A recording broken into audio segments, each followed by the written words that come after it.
médias francophones.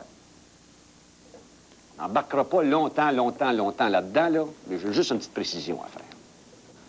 Que de poser des questions sur des gestes illégaux et criminels, posés par des individus et des factions d'individus, ce n'est pas faire une campagne de salissage à l'endroit d'une communauté et d'une nation. Et j'en veux à preuve. En 1970, quand à la Chambre des communes, quelque formation politique que ce soit, ou à l'Assemblée nationale, quelque formation politique que ce soit, questionnait le comportement criminel du FNQ, je ne pense pas qu'on faisait une campagne de salissage sur l'ensemble des Québécois. Quand, aujourd'hui, demain et après-demain, on pose des questions sur des groupes de motards francophones d'ici, je ne pense pas que l'on salisse l'ensemble des Québécois. Quand nous parlons de la mafia, je ne pense pas que nous fassions une campagne de salissage contre les Italiens. Ce titre-là, M. Norton, cessez vous-même de faire de la démagogie. Une autre petite affaire. Ah, mais là, je suis content. On chiale souvent assez contre la CSST que j'avais quasiment peur dans ce dossier-là, qui les acceptent. Les 6 policiers dans l'affaire Barnabé, vous vous souvenez qu'ils avaient fait une demande à la CSST parce qu'ils étaient victimes d'un accident de travail de traumatisme. C'est Kerrigan et Tony Harding. Il faut dire qu'aujourd'hui, pour la première fois, les 2 patineuses américaines sont entraînées à la patinoire de Hamar, s'ignorant complètement. Richard Latendresse s'est joint aux centaines de journalistes qui tenaient à assister à cet événement. Voilà une histoire comme les Américains les aiment. La belle Nancy Kerrigan, gracieuse et toute blanc vêtue, partageant son temps de glace avec Tonya Harding, le méchant petit canard portant collant noir et maillot coloré. Plus de 500 journalistes, photographes et caméramans bien tassés les uns contre les autres ont assisté à cette première depuis le début de l'année, depuis ce fameux coup de barre de fer sur le désormais célèbre genou de Nancy Kerrigan.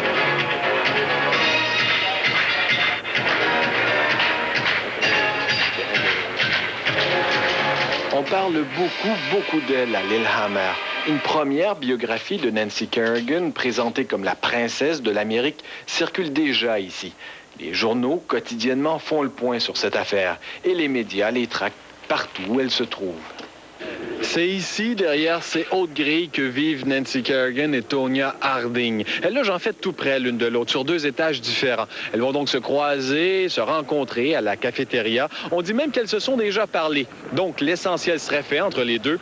La glace serait brisée.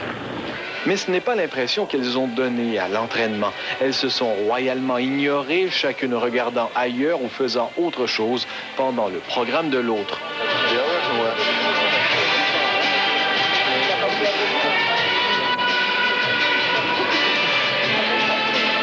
Au-delà de l'anecdote et de la sympathie que l'une ou l'autre peut inspirer, il y a 2 athlètes qui, selon les spécialistes, pourraient bien n'impressionner personne le jour des compétitions. Nancy Kerrigan peut être considérée comme l'une des favorites, sinon la favorite de la compétition féminine. Encore que les expériences passées aient démontré que très souvent, elle perd ses moyens dans la grande compétition. Tonya Harding m'est apparue en meilleure forme que je ne le pensais. La pression, je pense, est certainement beaucoup plus forte sur ses épaules que sur celle de Nancy Kerrigan. Comble de malchance ou excuse qui tombe à point, Tonya Harding a fait savoir en fin d'entraînement qu'elle avait aggravé une blessure à la cheville, ce qui pourrait compromettre, selon elle, ses chances de médaille. Richard Latendresse, TVA, à Hamar, dans la grande région olympique. Suite dans un peu moins d'une semaine. À Montréal, 175 personnes qui ont été arrêtées la nuit dernière dans un bar gay, le Cox, de la rue Sainte-Catherine. Tous seront accusés de s'être trouvés dans un lieu de débauche. Les membres de la communauté gay affirment que la police exagère en accusant tous ceux qui se trouvaient sur place. Étant Giroir en parle. Avec ses 3 étages, le bar Cox est le plus important du village gay de Montréal. Depuis 4 mois, des policiers de la moralité avaient infiltré les lieux pour être témoins d'actes indécents. Des attouchements au niveau des parties sexuelles, de la masturbation, de la fellation. Les 175 personnes arrêtées au Cox la nuit dernière sont accusées de s'être trouvées dans un lieu de débauche. Aujourd'hui, 4 des accusés ont dénoncé que la police ait arrêté tout le monde, même ceux qui ne faisaient rien. T'as rien fait, t'as rien vu, tu le savais même pas. Et parce qu'il y a un individu en quelque part qui aurait fait quelque chose de criminel aux yeux de la loi, on est tous des criminels. Il dit qu'il n'a jamais rien vu. S'il n'a jamais rien vu, il a besoin de lunettes. Il y en a du sexe à cette place-là. J'ai honte d'être une tapette à cause de ça, des fois.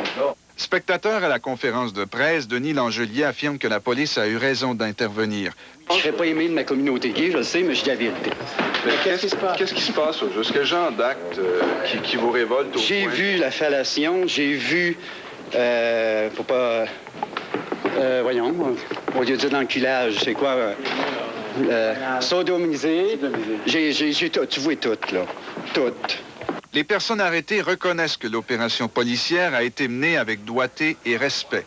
Et ils admettent que pour plusieurs homosexuels qui cachent leur orientation à leur entourage, les bars gays constituent l'un des seuls lieux de défoulement. Alors, faut pas jouer au vierge offensé et puis jouer à l'hypocrite, puis de s'imaginer, c'est effrayant. Il y en a qui font des choses qu'ils devraient faire chez eux, mais ils peuvent pas le faire chez eux. La police sait bien que ce n'est pas tout le monde qui a posé des actes indécents, mais on reconnaît qu'en matière de débauche, il y a une règle, qui ne dit mot consent.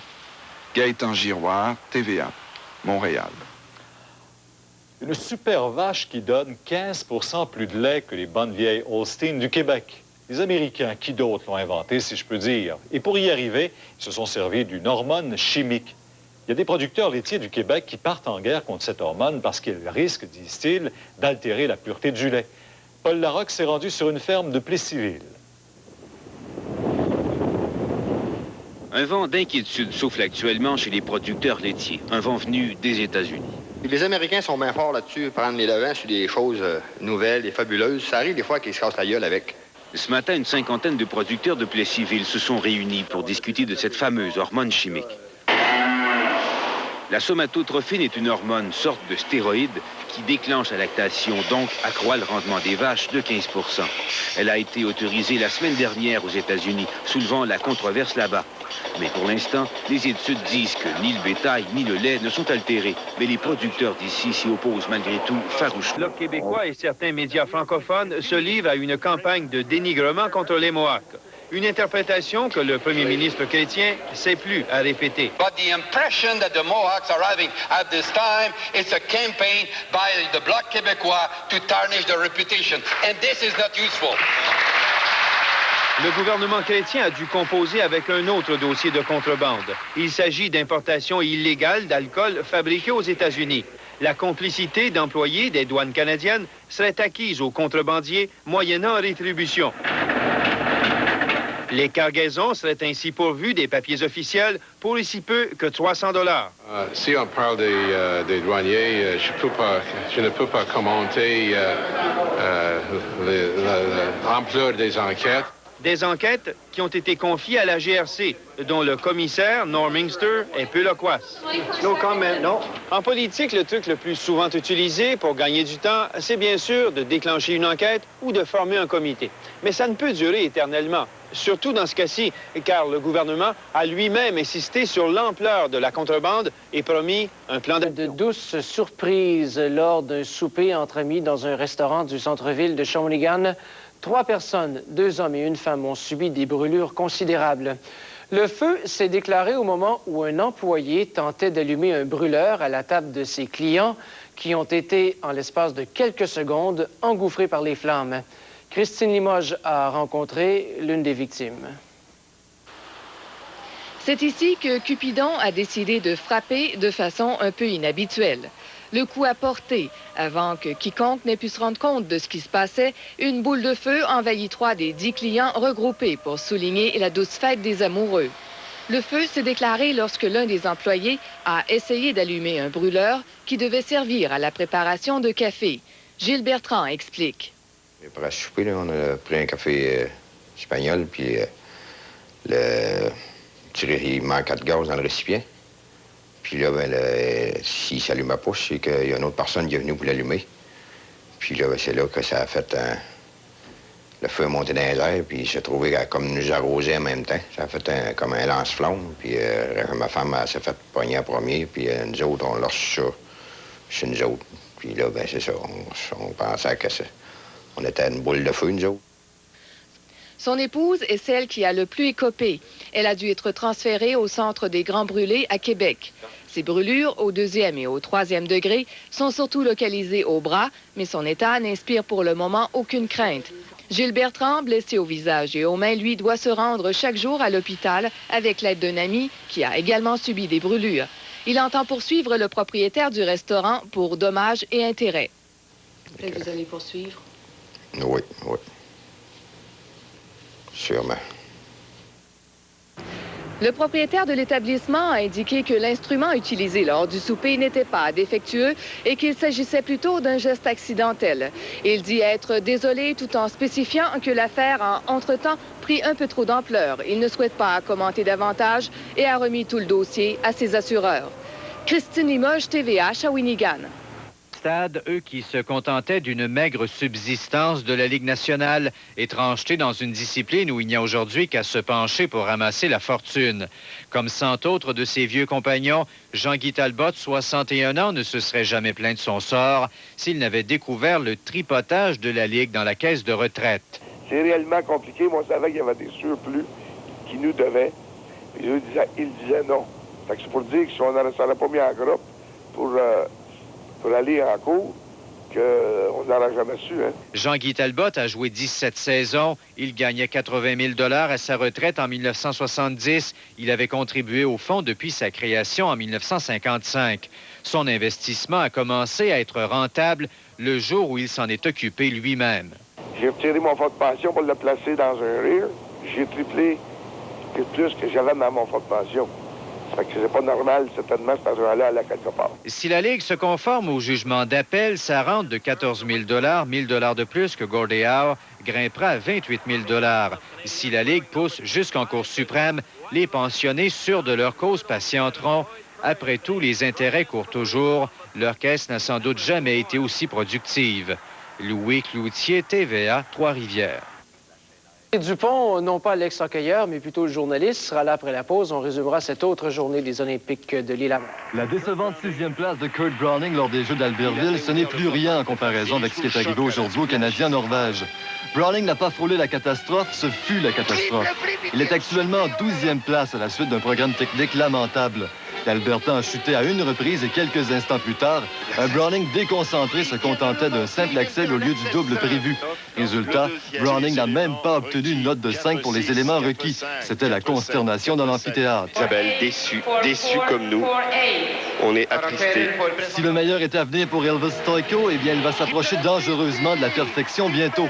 Flamboyant, sûr de lui, le jeune Ontarien de 21 ans est en pleine ascension vers la première marche du podium, grâce à un programme technique tout à fait séduisant. Sévère, les juges l'ont toutefois placé 2e, derrière le Russe Alexei Urmanov. L'écart est toutefois très mince entre les deux patineurs. Brian Boitano a connu sa part de problèmes. Il a effectué une chute et se retrouve très loin dans le classement, au 8e rang. Tout comme Boitano, le champion olympique de 1992, Victor Petrenko, la guerre était impressionnante. Il est 9e. Les chances de médaille de Boitano, Petrenko et Browning sont donc presque inexistantes. Quant au Québécois Sébastien Britton, il occupe le 10e rang au classement et il est donc devant Browning. Sa fin de programme vraiment percutante n'a pas convaincu les juges et entre autres la Canadienne Elizabeth Clark lui a attribué la note la plus faible. Au tournoi de hockey, le Canada a pu profiter de 2 tirs de pénalité mais n'a tout de même pas gagné son match contre les États-Unis, verdict nul de 3-3. Peter Nedved a compté et Dwayne Norris a ajouté 2 buts pour le Canada. C'est un but de Todd Marchand à 28 secondes de la fin qui a procuré ce match nul aux Américains. Un reportage de Jean-François Poirier pour TVA Sport. D'un côté ou de l'autre, ou seulement d'un côté, pour faire des démarches dans ce sens-là, parce que chaque ville est indépendante, il faut respecter l'autonomie de chacune des entités, mais s'il y a une volonté de la part des élus ou des citoyens de deux villes, c'est certain qu'il y aurait des avantages importants au niveau des services à rendre, au niveau du développement potentiel de la collectivité, puis au niveau d'une baisse potentielle du compte de taxes. Et puis, le moins qu'on puisse dire, c'est que le maire Leblanc n'a pas froid aux yeux. Il va encore plus loin. Il serait même prêt à laisser son siège pour éventuellement favoriser une fusion intermunicipale. Oui, je pourrais vous dire oui. J'adore ce que je fais. Je me donne vraiment à 100 %. Mais je crois tellement que la collectivité pourra en retirer quelque chose que si c'est le seul empêchement ou si c'est un empêchement important, je serais prêt à laisser ma place parce que je pense qu'on ne peut pas se priver de moyens additionnels pour développer notre collectivité pour juste une personne, que ce soit moi ou que ce soit une autre.